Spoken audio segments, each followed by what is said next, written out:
अस्सलामुअलैकुम। Welcome to एमरात। दोस्तों, 9 नवंबर की शाम को इंडियन एयरफोर्स राजस्थान में मिलिट्री एक्सरसाइजेस कंडक्ट कर रही थी और इसी दौरान राजस्थान के ही एक गांव बथारिया में एक मिसाइल आके गिरता है, जिसकी वजह से काफ़ी ज़्यादा पैनिक उस पूरे एरिया में क्रिएट हो जाता है और अनकन्फर्म्ड सोर्सेज के मुताबिक कुछ सिविलियन जख्मी भी हो जाते हैं। और ये मिसाइल इंडियन एयरफोर्स के अंडर इस्तेमाल किए जाने वाला S-125 पिचोड़ा मिसाइल सिस्टम है, जो कि बेसिकली एक एयर डिफेंस सिस्टम है और इसकी हिस्ट्री इंडियन मिलिट्री के साथ काफ़ी ज़्यादा इंटरेस्टिंग है। और इसके मुकाबले में हम ये भी देखेंगे क्या इसके मिस फायर में या इसके टेक्निकल फेलियर में पाकिस्तान की तरफ से कुछ इलेक्ट्रॉनिक वॉरफेयर या जैमिंग का कोई किरदार था। और दूसरा हम ये भी बात करेंगे कि पाकिस्तान ने अपने एयर डिफेंस सिस्टम्स को वक्त के साथ साथ किस तरह इंप्रूव किया और टाइमली डिसीजंस लेते हुए आज पाकिस्तान की एयर डिफेंस लेयर कहाँ खड़ी है, उसके मुकाबले में इंडिया की एयर डिफेंस लेयर्स कहाँ खड़ी है। दोस्तों, ये जो मिसाइल राजस्थान के गांव में गिरा है, इसके फिन्स को देखकर ये ऑलमोस्ट अब कंफर्म कहा जा सकता है कि ये इंडियन एयरफोर्स का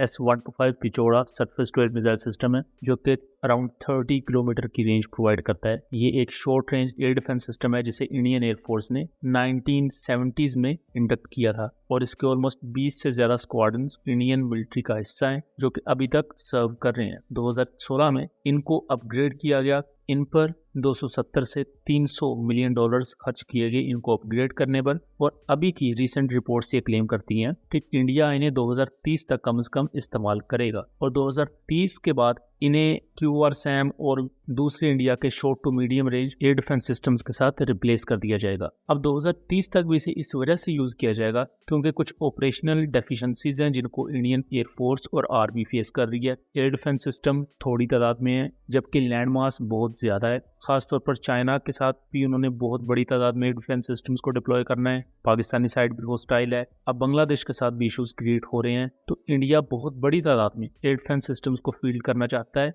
और इसकी एक और वजह इंडियन एयरफोर्स की नाकामी भी है, जिसकी वजह से जो ज्यादा रिलाई करना पड़ रहा है वो एयर डिफेंस सिस्टम्स पर है। लेकिन उनमें भी अब टेक्निकल इश्यूज आ रहे हैं, टेक्निकल स्नैग्स आ रहे हैं और इंडियन साइड पर यही क्लेम किया जा रहा है कि किसी टेक्निकल फेलियर की वजह से ये surface to air missile system एक गांव के करीब गिरा। इंडिया की न्यूज़ एजेंसीज ये कहती हैं कि वहाँ कोई जख्मी नहीं हुआ, बट जो लोकल सोर्सेज हैं वो ये क्लेम करते हैं कि एटलीस्ट 3 लोग जख्मी हुए हैं। और ये वाकया जिस वक्त पेश आया, ये टाइमिंग भी बहुत ही ज़्यादा इंटरेस्टिंग है क्योंकि इसी टाइमलाइन में इंडिया खुद क्लेम कर रहा है कि पाकिस्तान ने मल्टीपल एयरपोर्ट्स, गवर्नमेंट और मिलिट्री साइट्स को हैकिंग के थ्रू निशाना बनाया। दिल्ली एयरपोर्ट पर ATC टावर में टेक्निकल फेलियर्स आ गए, जिसकी वजह इंटेंस GPS स्पूफिंग और जैमिंग बताई जा रही है। यहाँ तक कि दिल्ली और मुंबई में कंबाइन 300 से भी ज़्यादा फ्लाइट्स डिलेज का शिकार हो गई, जबकि दूसरी तरफ मुल्क के मुख्तलिफ ऑनलाइन एसेट्स पर साइबर अटैक्स भी हुए।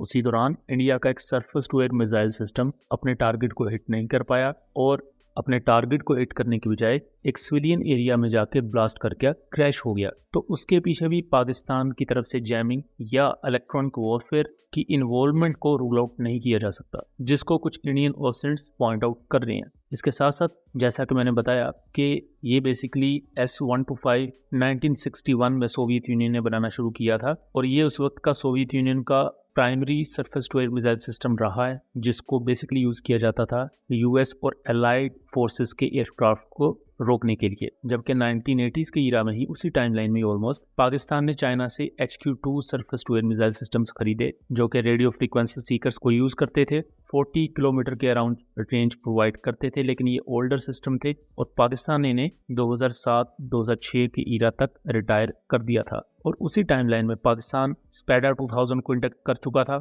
जो अगेन 40 किलोमीटर की रेंज प्रोवाइड करते हैं। लेकिन इनकी एफिशिएंसी, इनका रेडार और इनकी हिट प्रोबेबिलिटी पुराने HQ-2 से कई गुना बेहतर थी। और इवन मई 2025 के क्लैशेस में भी स्पैडा 2000 ने मल्टीपल किल्स किए हैं, जिनमें से एटलीस्ट 1 से 2 किल्स इंडिया के ब्राह्मोस सुपरसोनिक मिसाइल्स किए हैं। और पाकिस्तान ने इसी तरह टाइमली एक्विजिशंस की। HQ-16 लिया, जो कि short to medium range surface to air missile system है। देन पाकिस्तान आर्मी ने HQ-9 AP surface to air missile system को खरीदा, जो कि 125 किलोमीटर तक किसी भी फाइटर साइज एयरक्राफ्ट को इंगेज कर सकता है, जबकि क्रूज मिसाइल्स के खिलाफ इसकी रेंज 25 से 40 किलोमीटर के दरमियान है। और अब करंटली जो इस वक्त का सबसे बेहतरीन एयर डिफेंस सिस्टम पाकिस्तान के पास मौजूद है वो HQ-9BE है, जो कि 250 से 300 किलोमीटर की रेंज प्रोवाइड करता है। और पाकिस्तान उसी के parallel indigenous short to medium range surface to air missile systems develop कर रहा है, जिन्हें आने वाले 2 से 3 सालों तक हम उसके प्रोटोटाइप को देख सकेंगे। जबकि उसके मुकाबले में इंडिया ने भी नए surface to air missile systems को डेवलप किया,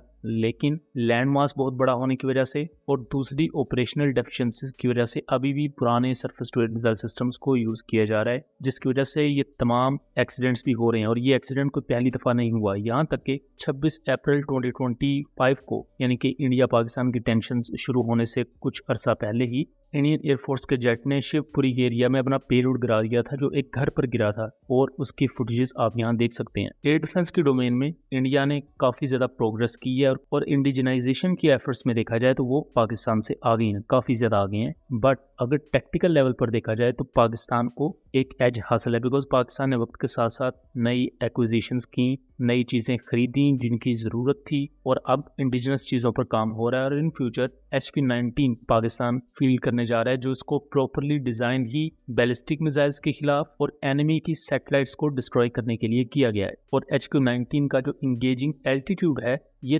300 किलोमीटर है, जो कि इससे previous anti ballistic missile system जो चाइना यूज कर रहा था उससे ऑलमोस्ट 40 गुना ज्यादा है। सो दोस्तों, ये था एक एनालिसिस। उम्मीद करता हूँ चीज़ें क्लियर रही होंगी। वीडियो पसंद आई हो तो इसे ज़्यादा से ज़्यादा शेयर कीजिएगा, ताकि इस तरह की मज़ीद इन्फॉर्मेटिव वीडियोस हम आपके लिए लेकर आ सकें। मिलेंगे अगली वीडियो में, तब तक के लिए अल्लाह हाफिज़।